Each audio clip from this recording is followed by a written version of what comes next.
कधी कधी शब्द असतात पण भावना व्यक्त होत नाहीत. आपल्याला इंग्रजी येतं पण मनातलं बोलताना तेवढा आत्मविश्वास वाटत नाही. प्रत्येक वेळी तुम्ही थोडंसं मागे पडता, स्वतःवरच संशय घेता. त्यामुळे हा व्हिडिओ खास तुमच्यासाठी आहे.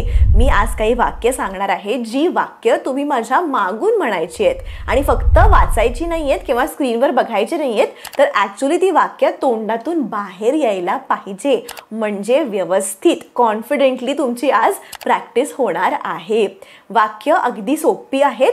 मी म्हणणार आहे आणि मग एक पॉज घेणार आहे. त्या पॉजमध्ये ती वाक्य माझ्या मागून रिपीट करायची आहेत. सुरुवात करूयात. पहिलं वाक्य, हे विषय परत काढणं योग्य वाटत नाही. It doesn't feel right to bring this up again. It doesn't feel right to bring this up again. मी थांबते, तुम्ही म्हणा.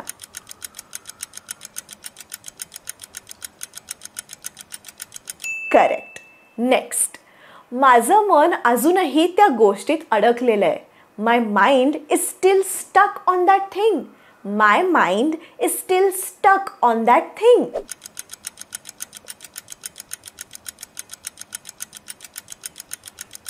Correct.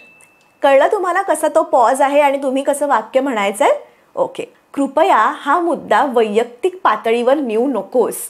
Please don't take this personally. Please don't take this personally.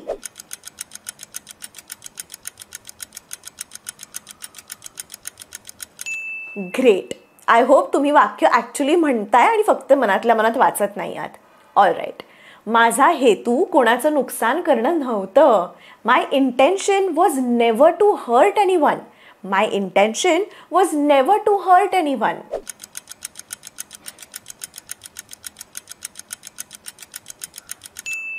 माझी खात्री नाही पण मी प्रयत्न करेन. I am not sure but I will try. I am not sure but I will try. आता बघा, आय विलच्या ऐवजी तुम्ही जरासं फ्लुएंट साऊंड करायचं असतं. तर बघा कसं म्हणू शकता. I am not sure but I will try. I am not sure but I will try. बरोबर आहे इंग्लिश, काहीच प्रॉब्लेम नाही. जस्ट थोडंसं फ्लुएंट साऊंड करायचं असेल तर आय ॲमच्या ऐवजी तुम्ही म्हणू शकता am. I am not sure. आणि आय विलच्या ऐवजी तुम्ही म्हणू शकता oil. I'm not sure but I'll try. I'm not sure but I'll try. Great. मी तुझं मत पूर्णपणे समजू शकते पण मी असहमत आहे. I completely understand your opinion but I disagree. I completely understand your opinion but I disagree. Correct. माझं लक्ष सतत विचलित होतंय. I keep getting distracted. I keep getting distracted. आपण ही गोष्ट दुसऱ्या पद्धतीने हाताळू शकतो का? Can we handle this differently? Can we handle this differently? माझ्याकडे अजून विचार करण्यासाठी थोडा वेळ पाहिजे. I need a little more time to think about it. I need a little more time to think about it. तू तुझ्या बोलण्यात थोडा स्पष्ट होशील का? Could you be a bit more specific in what you are saying? Could you be a bit more specific in what you are saying?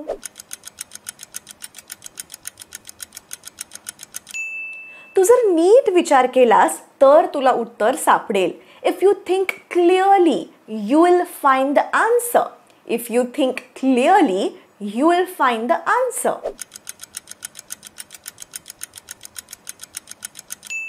आपण जितकं अपेक्षा करतो ना तितकं आयुष्य सरळ नसतं. Life isn't straightforward as we expect. Life isn't straightforward as we expect. मी त्याच्यावर पुन्हा कधीही विश्वास ठेवणार नाही. I will never trust him again. I will never trust him again.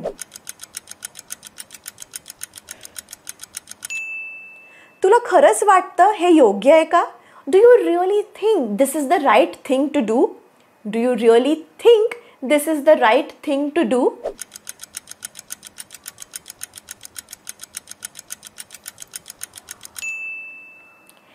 सगळं खूप अचानक घडलं.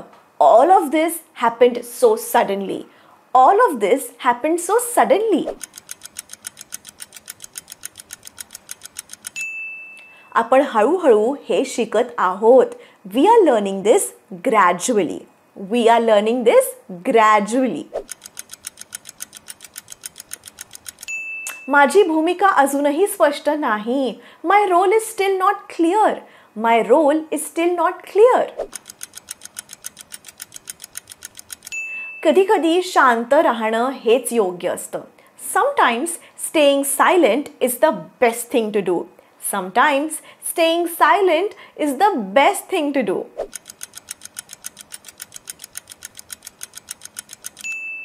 मला तुझं उत्तर अपेक्षितच होतं. I was expecting that answer. I was expecting that answer. I hope तुम्हाला वाक्य समजतायत आणि तुम्ही माझ्या मागून रिपीट करत आहात. ग्रेट. तू हे सगळं एकट्याने हाताळतोयस याची मला जाणीव आहे. I am aware that you are handling all of this alone. I am aware that you are handling all of this alone.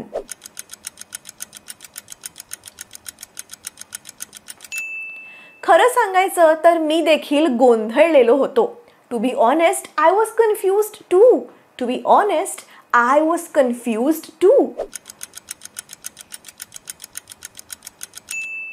सतत चिंता करत बसण्यात काहीच अर्थ नाही. There's no point in constantly worrying. There's no point in constantly worrying.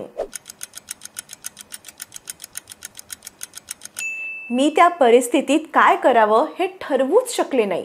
I just couldn't decide what to do in that situation. I just couldn't decide what to do in that situation. ही संधी गमावणं शहाणपणाचं नाही. It wouldn't be wise to miss this opportunity. It wouldn't be wise to miss this opportunity.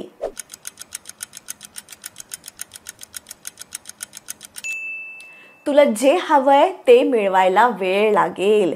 It will take time to get what you want. It will take time to get what you truly want.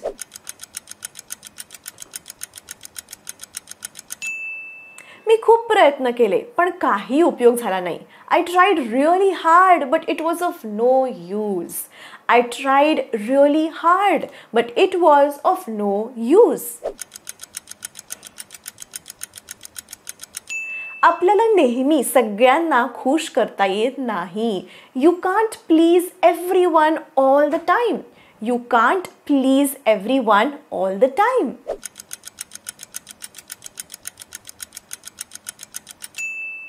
मी तुला दोष देत नाही पण तुला समजून घ्यावं लागेल. I am not blaming you but you need to understand. I'm not blaming you but you need to understand. कधी कधी लोकांनी फक्त आपलं ऐकून घ्यावं असं वाटतं. Sometimes you just want someone to listen. Sometimes you just want someone to listen. हे इतकं सोपं नाही जितकं दिसतंय. It is not as easy as it looks. It is not as easy as it looks. तुला जे हवंय ते तुला स्वतःसाठीच निर्माण करावं लागेल. You will have to create what you want for yourself. You will have to create what you want for yourself.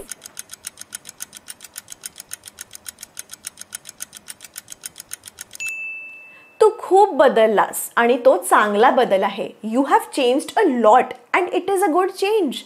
You have changed a lot and it is a good change. तू इतक्या लवकर कसं काय आला? How did you come so early? How did you come so early? तो सतत काहीतरी खातो. He keeps eating something all the time. He keeps eating something all the time. आपण उद्या लवकर निघायला हवं. We should leave early tomorrow. We should leave early tomorrow. तुझं बोलणं योग्य आहे. What you are saying is right. What you are saying is right. तू मला थोडीशी मदत करशील का? Could you help me with this? Could you help me with this? मी खूप वेळापासून वाट पाहतीये. I have been waiting for a long time. I have been waiting for a long time. तो आधीच निघून गेला आहे. He has already left. He has already left.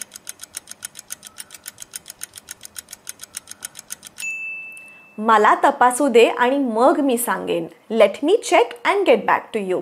म्हणजे एखाद्या वेळेला आपल्याला माहिती नसतं बघा, बॉस किंवा कलिग्स काहीतरी विचारतात आणि आपण म्हणतो मी जरा चेक करते आणि मग मी सांगते. So that is let me check and get back to you.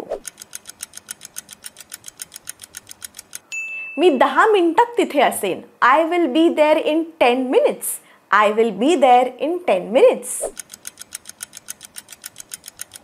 हे अवघड आहे पण अशक्य नाहीये. It is difficult but not impossible. It is difficult but not impossible. तू का हसतोयस? Why are you laughing? Why are you laughing? तुला काही हवंय का? Do you need anything? Do you need anything? मी तुला नंतर फोन करतो. I will call you later. I will call you later. आपण काही गोष्टी स्वीकारल्या नाहीत म्हणूनच त्रास होतोय.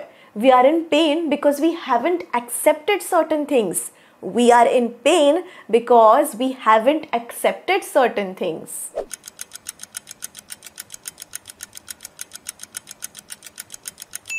खरं तर मला त्याच्या जागी स्वतःला ठेवून विचार करायला आवडेल. Honestly, I like to put myself in their shoes before judging. Honestly, I like to put myself in their shoes before judging.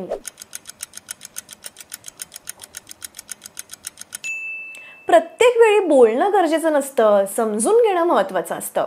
Speaking isn't always necessary. Understanding is. Speaking isn't always necessary. Understanding is.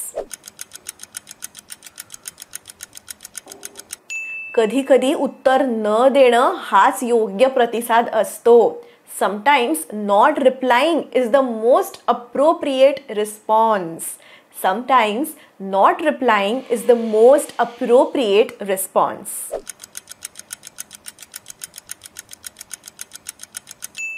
मी अजूनही स्वतःवर काम करतेय आणि ते ठीक आहे. I am still working on myself and that's okay. I'm still working on myself and that's okay.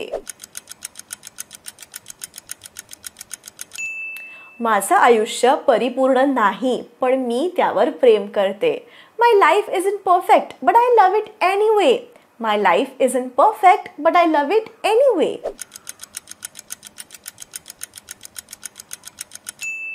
तर मंडळी, आय होप तुम्ही खरोखर ही वाक्य माझ्या मागून म्हटली आहेत.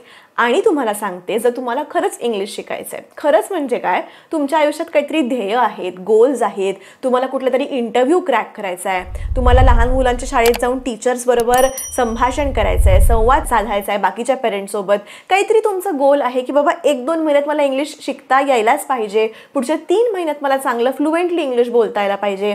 तर असं गोल असेल तुमच्या आयुष्यात, काही ध्येय तुम्ही ठरवलं असेल, तर माझा जो कोर्स आहे तो तुम्ही नक्की करा.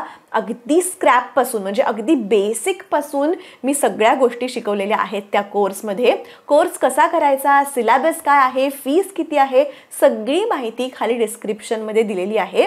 लिंक्स ज्या आहेत खाली डिस्क्रिप्शनमध्ये दिलेल्या आहेत. माझं स्वतःचं ॲप आहे, ॲपसुद्धा तुम्ही डाउनलोड करू शकता आणि माहिती मिळवू शकता, किंवा डायरेक्टली वेबसाईटची लिंक पण दिलेली आहे जिकडून तुम्ही कोर्स घेऊ शकता. त्याच्यामुळे सगळी माहिती खाली डिस्क्रिप्शनमध्ये दिलेली आहे.